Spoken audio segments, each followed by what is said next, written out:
Good morning, Malai Murasu. 15 minutes news in English headlines for the day.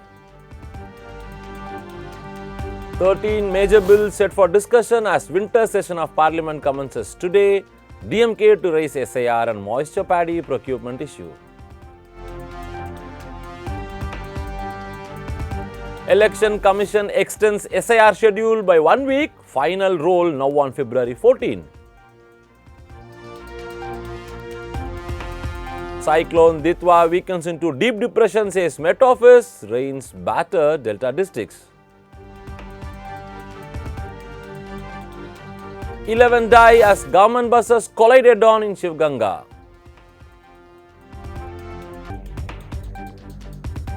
AIADMK gave political identity to Chengottayan, says Edappadi Palaniswamy. Kohli stun powers India to thrilling 17-run win over South Africa in Ranchi opener.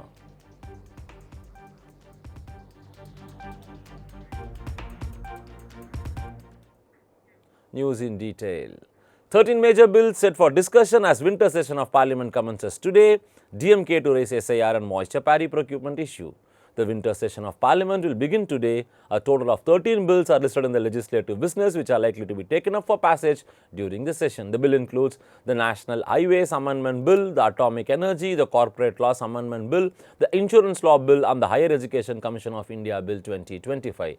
In the Lok Sabha, Finance Minister Nirmala Sitharaman is scheduled to introduce the Central Excise Amendment Bill and the Health Security National Cess Bill 2025.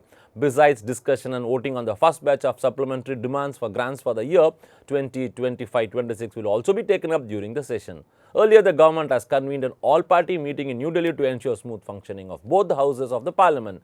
The all-party meeting was presided over by Defence Minister Rajnath Singh and it was attended by 50 leaders from 36 political parties. Talking to reporters after the meeting, Parliamentary Affairs Minister Kiran Rijiju said the government has appealed to floor leaders of all political parties for cooperation during the winter session for smooth functioning of both the houses. Election Commission extends SIR schedule by 1 week. Final roll now on February 14. The Election Commission has extended by 1 week the entire schedule of the ongoing special intensive revision of electoral rolls in 9 states, including Tamil Nadu and 3 union territories, amidst allegation by opposition parties that the tight timelines were creating problems for people and ground-level poll officials. In a statement, the poll authority said the enumeration form distribution will continue till December 11 instead of December 4.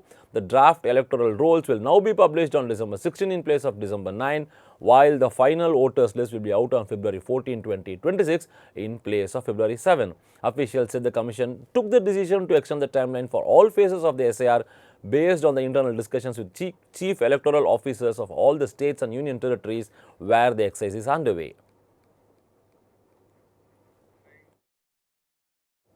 Cyclone Ditwa weakens into deep depression, says Met Office. Rains batter Delta districts in Tamil Nadu.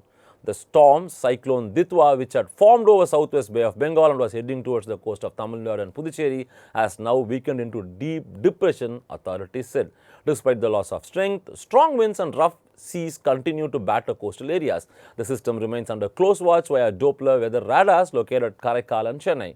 Forecasters warned that some rainfall and gusty winds may persist across Tamil Nadu, Puducherry coast even as the system fades, and residents are advised to stay alert. Meanwhile, several districts in Tamil Nadu have reported heavy rainfall. Chennai, for which an orange alert had been issued, experienced persistent rains through the day as the weather system showed signs of further weakening. Authorities have urged residents in low-lying and flood-prone areas to remain cautious while continuing to monitor official weather updates. The state has deployed 38 disaster response teams, including NDRF and SDRF units, with 10 additional teams brought in from other states. Raj Bhavan rename, Chief Minister Stalin says change in mindset needed, not the name. The Union Home Ministry has issued a directive to rename all Raj Bhavans across India as Lok Bhavan and Raj Nivas residences to Lok Nivas, and this move has sparked political debate. Chief Minister M.K. Stalin issued a sharp rebuke of the renaming exercise. In a post on X, he asked whether simply rechristening the government's residence would amount to real respect for democratic institutions or whether it was merely a superficial gesture. Changing the name is less important than changing the mindset, he wrote, adding that the real respect belongs to governments elected by the people and to the sovereign legislative assembly assembly, the true people's house. Stalin labeled the renaming as potentially symbolic eyewash, questioning the sincerity behind renaming when the fundamental attitude towards elected institutions remains unchanged. He argued that if there is no corresponding change in thought and action, namely genuine respect for democratic mandates and the assembly, then changing the name of a building is pointless. AIADMK gave political identity to Sengottayan, says Edappadi Palaniswamy. AIADMK General Secretary Edappadi K. Palaniswamy has asserted that it was the AIADMK that gave former Minister K.S. Sengottayan both political identity and positions in public life. Addressing a campaign meeting at Gobichettipalayam, Palaniswamy predicted that the alliance led by AIADMK would secure a massive victory in the next assembly elections and that the party would win the Gobichettipalayam constituency by a huge margin.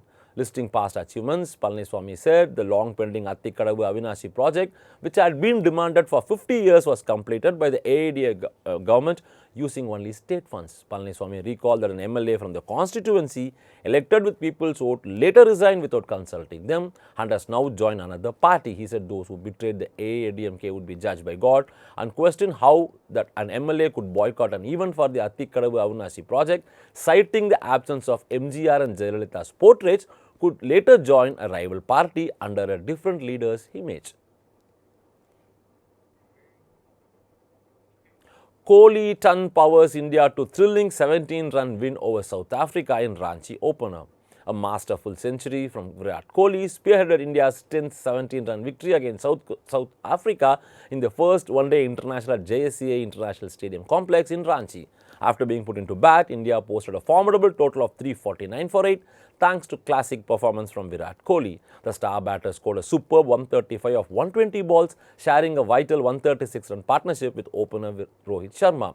KL Rahul also chipped in with a brisk 60 to ensure India crossed the 340 mark. In reply, South Africa launched a spirited chase, but regular wickets kept the required run rate high despite a late fighting effort led by Corbin Bosch, 67 of 51 balls. The Proteas ultimately fell short, finishing all out for 332 in the final over.